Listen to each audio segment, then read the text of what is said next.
Welcome to Sinister Heroes. I'm your host, Danny Iniquitous. Thank you for tuning in. If you're new to the channel, this is a channel about Dungeons and Dragons, where we try and take a darker tone with everything we do here. So if you like edgier kind of content, definitely hit that like and subscribe button. Check us out on Patreon if you're interested in becoming a Patreon supporter. The link is in the description, and a big thank you to our Patreon supporters. We love what you do for the channel. And finally, a big shout out to our good friends at Dice Legion for all your ttrpg accessory needs for your IRL games.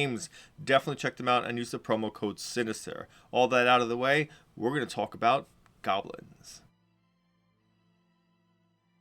Goblins. One of the most popular goblins you'll ever see is Nott the Brave from Critical Role Season 2. I won't ruin anything for any of you who have not seen it yet. It's a very cool story arc. It's a great character. If you're into it, definitely check it out. But goblins as a whole are more than just cannon fodder, though they tend to be treated that way by the other goblinoids. And the goblinoids include the bugbear and the hobgoblin. They are my favorite, the hobgoblin, and we'll be covering them soon. But the goblins themselves do have their own religious beliefs. They do have their own lore, their own reasoning for joining up with the goblins, the hobgoblins and the bugbears, and the reason why they kind of stick to themselves when they're not part of that. They're crafty, they're sneaky, and they are violent. They're gross. They ooze this great kind of gritty, low-level scariness that you can really bring out and to make something great out of a character, which is why I was very happy to see them when they first came out in Volos. Goblins, as your base stats, your walking speed is 30 feet, which is a little bit quicker than most of the smaller races, which usually have about 25 or less. You are small, you are humanoid, and you are considered goblinoid for anything that might prerequisite you for being goblinoid. There aren't many spells that particularly target goblinoids. I don't know of any that exist currently, but that might change. But any kind of items or specific things like spells that would prevent a certain type of creature from entering, or maybe some sort of hunter tracking you, those kinds of things might require you to be a goblinoid, in which case you would still qualify. You do also get dark vision. Fey Ancestry. You have advantage on saving throws you make to avoid or end the charm condition on yourself. This comes to us from the Monsters of the Multiverse changes. It is not included in Volo's Guide to Monsters. This has to do with the goblins kind of getting their lore a little changed. They kind of did this with the drow, and they're kind of doing it with the goblins, where hobgoblins are Fey, and goblins are also Fey as well. It's weird. Like, I really don't like it, but it is a stronger version than just the regular goblin, and it really just gives you advantage on saving throws against charmed, which is great, because as a player you probably should get charmed a lot more than you normally do, because it's a great mechanic to use against players. DMs really get into the habit of using charm and watch how that changes things for your players and how they react, especially when they don't know it happened. If there's an enemy sorcerer that's doing a social scenario, definitely subtle spell that charm, and definitely try and get a player to fail that saving throw, and then have to deal with the consequences and role play that out. It's very cool for dynamics. It's a great way to put murder hobos in their place. It's a great way to change things for the better and make someone not know exactly who their enemy is, which is a fun thing to do, because if you don't see the spell go off, it's hard to tell who exactly charmed them if there's a group of people talking, which is very, very good. That being said, really, it's an unusual thing to just really pull the goblins and make them Fey. I really feel like they should have just not been Fey, but it is a stronger version, and I can't see a reason why you would pick Volo's Guide outside of the Monsters of the Multiverse, unless you're someone like me who really just kind of has to do things that make it more difficult for themselves. Minor correction. The Fury of the Small for Volo's Guide to Monsters does damage equal to your character level. In the Monster of the Multiverse, the damage is based off your proficiency bonus. This ends up being most of the time a 50-50 wash, because if you use it multiple times per combat, you will get the same amount, if not more, than you would if you just used it once and then maybe got to use it again at another point.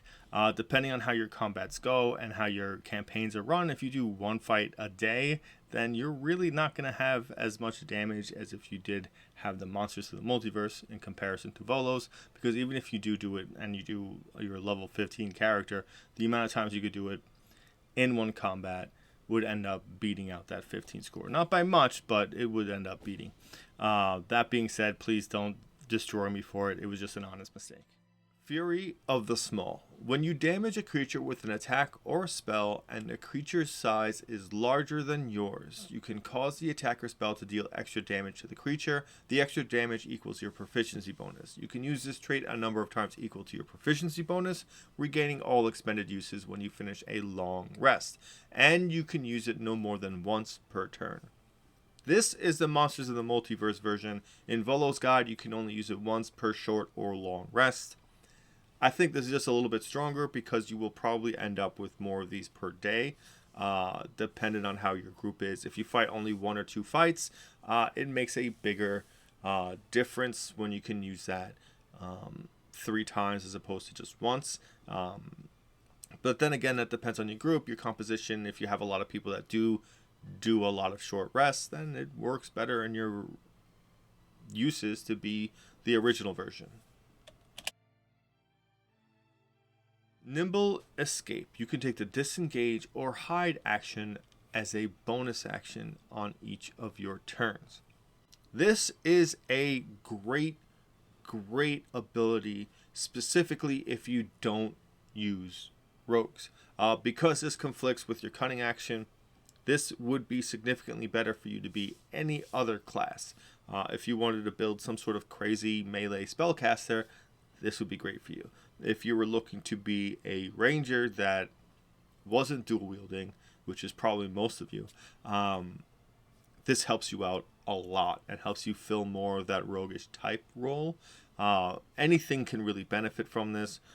Any casters, anybody with low HP, anyone that finds themselves in a scenario where they have to choose, oh, well, what do I do? Do I shocking grasp and hopefully I get away, and then if I miss, I'm going to get hit? Or do I take the disengage and waste my turn not doing any offensive action? This will compensate for that. This is a great use for that to go forwards and backwards and do a lot of different things. The only thing that I really can't stress enough is if you use this on a rogue, it's a wasted ability, and this really is, in my opinion, the stronger ability that you get as being a goblin. So with the goblin, you really got to consider who your goblin is. I don't like the Fae because I like that idea of a hard life, a very gritty, very edgy kind of goblin. I like the idea that maybe you just got separated from your goblins and you've been slave to humans the entire time. And you've just been crawling through the trenches trying to make ends meet, you know? And that giving you cause to go out and be an adventurer. That giving you cause to be stealthy because, you have to stay out of sight most of the time because people don't trust you and people are more likely to eradicate you than even bother listening to your story. They have this great weakness to them that it's easy to gravitate towards them when you're in a party with them. They're always so bullied and disheartened, and their spirits are almost always crushed and forced into things, and it's hard to not care for a character like that because we've all been bullied or pushed around or been disheartened with something, or especially people we have to deal with, and it's so easy to connect with that, and it's very easy for goblins to very quickly become a very favored character in all of the parties and in the games because that's who they are. They have dreams, they have aspirations. They're not all violent. They don't have to be. It's one of my favorite things about them, but that's not really who they have to be. So they give this great opportunity to be anything and to be kind of like tied like the tiefling to this negative aspect of who they are. And that gives you a lot of ways to just be, that person says, I'm going to defy that. I'm going to be good. I'm going to be a goblin paladin. I'm going to be lawful. I'm going to uphold the rights and tenets of these great lawful good deities and promises to make the world better.